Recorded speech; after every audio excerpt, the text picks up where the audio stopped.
This is the At Home with Zac and TT for the Millwall drive home, reporting on the game that just finished at the Den. Millwall 1. Rotherham 0. Rotherham 0, just nil. A game of few chances, to be fair, from both sides. After the international break, both teams were quite fresh. It was a very intense game with, like I said, very few chances created. Fortunately, we've got one of the best players in the Championship on our side up front and one of the best goalkeepers in the country at the back. And that's the difference in the game. We'd like to, if you're not subscribed to the Mill Drive Home, please get yourself subscribed. We're trying to get 2,000 by the end of the season. We're running out of time, so if you don't mind. Also, press that little bell next to the subscription button, and that will give you all notifications of our videos when they go live. Very much so. I don't really know that, but I'm assuming that does work. Stick a like and the comments in below. Obviously, we're getting closer to the end of the season. We've both renewed our season ticket. A great bit of business by the club in that they've the way that they've done it. So obviously, we've only had to pay for the game that we went to last season or this season, which is QPR, and hopefully more and more people buy season tickets, and more than anything, we pray that we can get in at the start of August. Yeah. But we've got to finish this season off, and 3 points is how we did it today. An unchanged lineup from the Middlesbrough game. We had Bart in goal, a back three of Hutch, Cooper and Murray Wallace. Left wing back was Scott Malone. Right wing back was Danny McNamara. In front of him we had Woods and George Evans. You had Billy Mitchell just behind the front two of Jed Wallace and Mason Bennett. We were always likely to try and catch Rotherham on the break. You know, they pushed a lot of players forward, certainly from set pieces, as soon as they had set pieces. They have quite slow defenders as well. Yeah, they do, and that's why we played Mason and Jed up front, and it worked. But the final ball, the final touch wasn't quite there.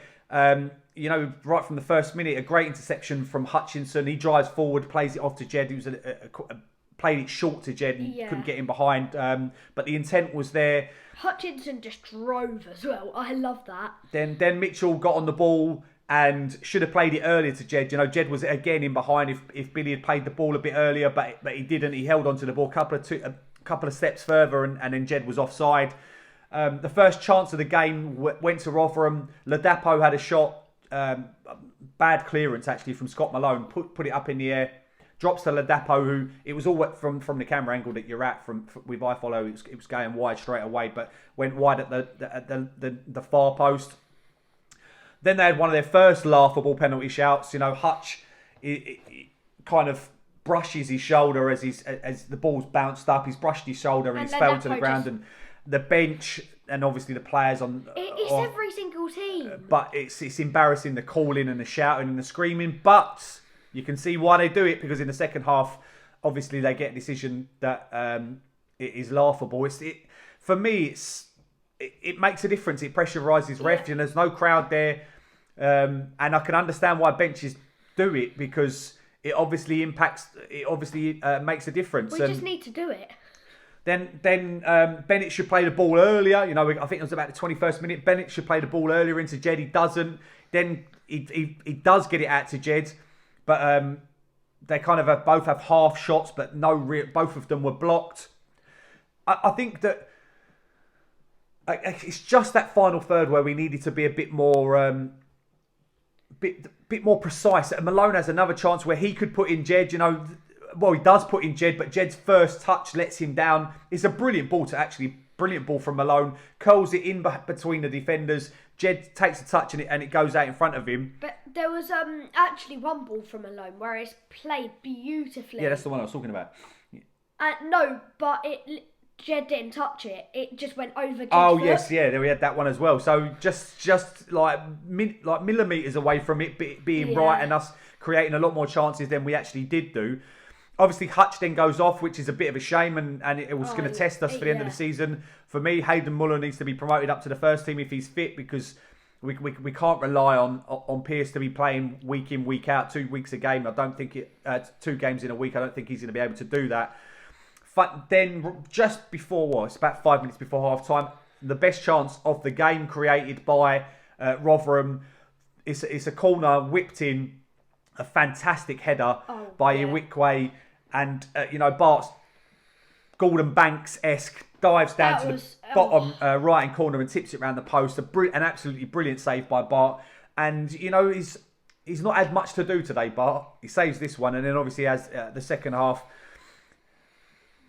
Funny, the one I was saying earlier about Jed controlling it. We then had the corner, and with every corner it seems to go to the far post. However, this one goes to the near post. Bennett runs near post, gets in front of the defender, and tries to get it towards goal, but he can't get enough on it, and it goes wide. It just curled around there. Can't go. What's it called? And then second half comes. There was good play down the left. Mitchell back kills it to Malone. Malone knocks it through the player's legs and needs to do better with the cross. He just drills it hard. But hits one of the first defenders. If he'd have put a bit more touch on that, we create a better chance in that situation. And then the big turning point in the game, or it should have been a turning point. We're useless when this happened, and I'll explain it in a second. But a brilliant bit of play by Bennett down the right. He gets the ball, another nice ball into Jed. Jed knocks the ball in front of him, and Wood, the Rotherham defender, kind of pulls Jed and then clips his heels, and they both fall on top of each other. He has to go. There's absolutely no doubt. The ref at first didn't give it, but the linesman did give it. So it's interesting to see whether we would have got it if the linesman hadn't raised his flag. But it's definitely contact outside. It's good for him. It was outside the box. Wood then goes, so they're down to 10 men. But Millwall always struggle against 10 men throughout the history, or for as long as I can remember, we always struggle against 10 men. Yeah. Jed puts the free kick straight into the wall. It bounces out nicely to Danny McNamara, funny enough. He struck it so beautifully. A brilliant strike by Danny McNamara. Well saved. The keeper's kind of taken a misstep and has done well to push it over the bar. We look more on the ascendancy, but we didn't really look like scoring, and it took a bit of magic. A corner comes over. It's I think Cooper may have just flicked it on, or just goes over his head. Falls to Jed at the back post, who swivels on the ball beautifully. It's a fantastic volley into the top right-hand corner. You can't get any better. No, you can't get any better. And it's just what you want to see. It's a brilliant finish from Jed Wallace. And, things weren't quite working out for him in the game. And that's what Jed Wallace can do. And there's no one better in the Championship, in my opinion, for having that quality. I just think he's got the quality that no one else in the Championship. And he has pace as well. He has, and he's very direct and scares the crap out of defenders. And it was a brilliant goal and deservedly won the game. It didn't look like it was going to win the game. After a few substitutions, I thought the substitutions were wrong today. I don't think given the fact that they had 10 men, I don't think we should have left J-Bod and Zahora up front. I felt it was working with the pace that we had, unless obviously Bennett and Jed were tired. I felt that taking Mitchell off the legs that he brings in midfield, I think Kefton Bell should have come on earlier. He was a later substitution. Obviously, Malone, Zahor and J-Bod come on, and Bennett, Jed and Mitchell come off. And I think we've taken off our legs and gone for a little bit more physical action, which we're not going to really need to do at that time of the game. But I think he called Mahoney Malone. Oh, Mahoney. Yeah, sorry, Mahoney came on. Funny enough, after Mahoney came on, he done a great bit and should have put in J-Bod. I can understand why he didn't put J-Bod in, but he could have put J-Bod through the middle. He didn't. He took it a bit wide. Then Rotherham had a chance. A great ball across the front of goal. There's no attacking player going on it. If he attacks it, then they probably score. And they had a lot of pressure again without creating many chances. Then Mahoney, 10 minutes to go, Mahoney gets the ball on the edge of the box, does a great turn, does the defender, does a fake shot and tries to get his shot away and it goes wide. He was off balance. He was off balance, left-footed shot and it goes wide. But he showed in the glimpses today of why he's brilliant to have back in the side and to push on later in the season, because we've got some very tough fixtures coming up.